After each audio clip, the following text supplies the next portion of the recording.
Math 3 Unit 1 Study Guide, numbers 1 through 4. So this is the skills section of the study guide. The directions are going to be to simplify the following and put your answer in standard form.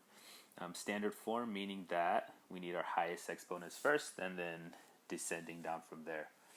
So looking at number 1, we have 4a squared minus 5a cubed plus 6a minus 8a cubed minus 2a to the fourth minus 7 minus 5a squared minus 2. So before we start simplifying, we need to identify that these are being subtracted, which means we have that additional step where we need to distribute that negative sign inside of these parentheses, both for this one and for this one here.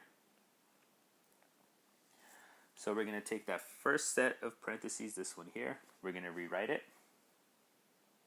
because this one does not have a negative being distributed inside. Everything stays the same.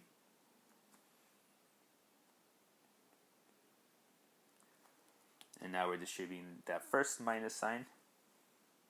So we'll have negative 8a cubed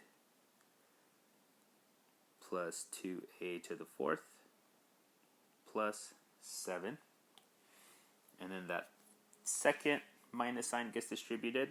Negative times 5a squared gives us negative 5a squared. And then negative times negative 2 is a positive 2. Now remember, standard form, we want our highest exponent first. Locate your highest exponent term. That's 2a to the fourth. Look to see if you have any other like terms. We don't, so that gets written first. 2a to the fourth power. Next, we're looking for a cubed. We have these two here, the negative 5a cubed minus 8a cubed. That gives us negative 13a cubed. Now we look for our a squareds. We have negative 5a squared here. We have 4a squared here. When we combine those, we get negative a squared. It's up to you if you want to put the 1 there. The coefficient 1 is there even if it's not written. Next, we look for our a's. We just have this plus 6a. No like term, so that gets written down. And then finally, the last two numbers that are left are 7 and 2. Those are just integers on their own. So 7 plus 2 gives us 9.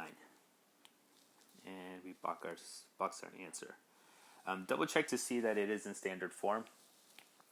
If we look at our exponents, we got 4, 3, 2, 1, and then 0.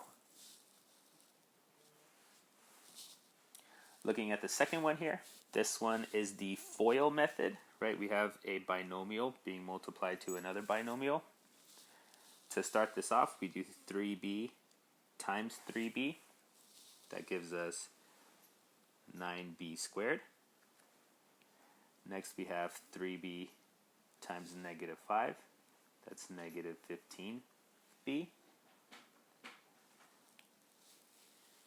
4 times 3b, that's plus 12b. And then finally, 4 times negative 5, negative 20.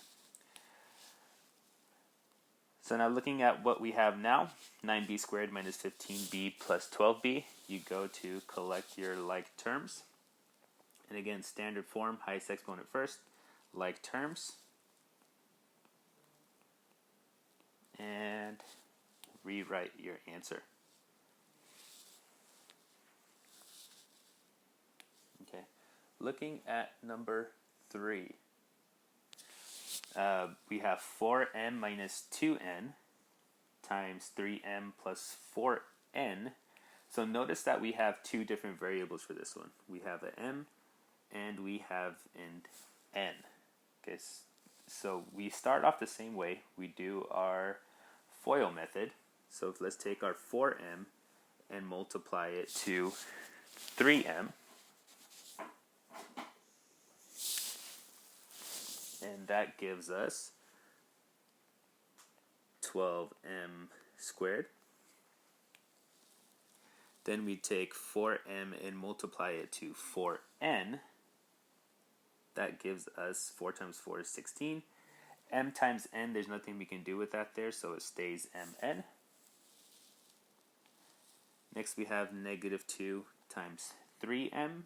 That is negative 6. And same exact scenario. When we multiply m times n, it just stays mn. And then the last one here, negative 2 times 4n, gives us a negative 8n squared. So now we go to collect our like terms. I'm going to start with the m's because that comes first in the alphabet. And to put it in standard form, I want to put the highest exponent first. So we have 12m squared.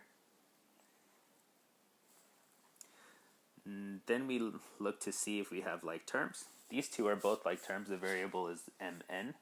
So these two can be collected. So 16mn minus 6mn, that gives me plus 10mn.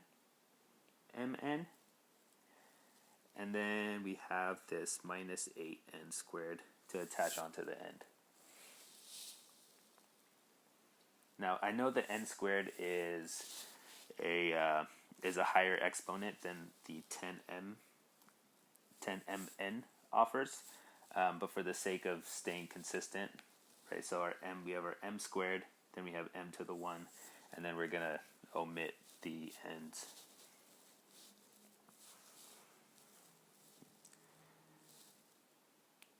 And now number 4. So number 4, we have a binomial, right, 2 terms, times a trinomial, 3 terms. So this one's just going to be an extended claw. So we start off the same exact way, negative 4x times 5x, that gives me negative 20x cubed. Right, this x has an exponent of 1. When you multiply it like bases, you have to add those exponents. 1 plus 2 is 3. Negative 4 times 5x to the y, that gives me, that's a negative times a negative, so it's a positive 20.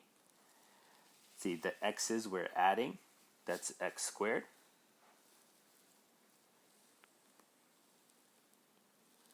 And then we have that y that we need to attach to it. Next we have negative 4x times 2y squared. That gives me negative 8xy squared.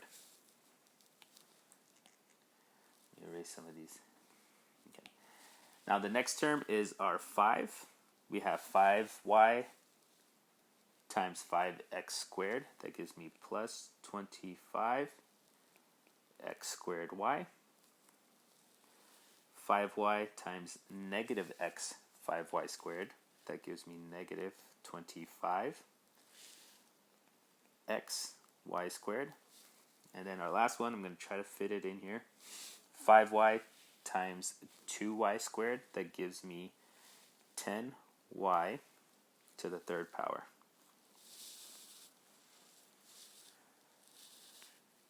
Okay, so now we're ready to collect our like terms because everything's been distributed. Again, I'm going to start with x because it's the letter that comes first in the alphabet. So for x, I'm going to look for the highest exponent. Looks like we have negative 20x cubed, and that's going to be my first term. There are no other like terms, so we just rewrite it. So we have negative 20x cubed. Then I look for x squareds. Here is an x squared. It's an x squared y, but it's still an x squared. And then here is an x squared. So we look to see, are these the same variables? We have x squared to the y here, and we have x squared to the y here. These are like terms because they are the same variables and same exponents, so we can combine these. So 20 plus 25 gives me 45x squared y. So let's say we have x cubed, x squared, and now let's look for our x terms.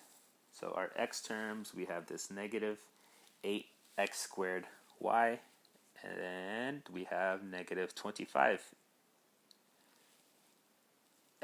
squared. Negative 8xy squared and negative 20xy y squared. If we combine these two, we get negative 33xy squared.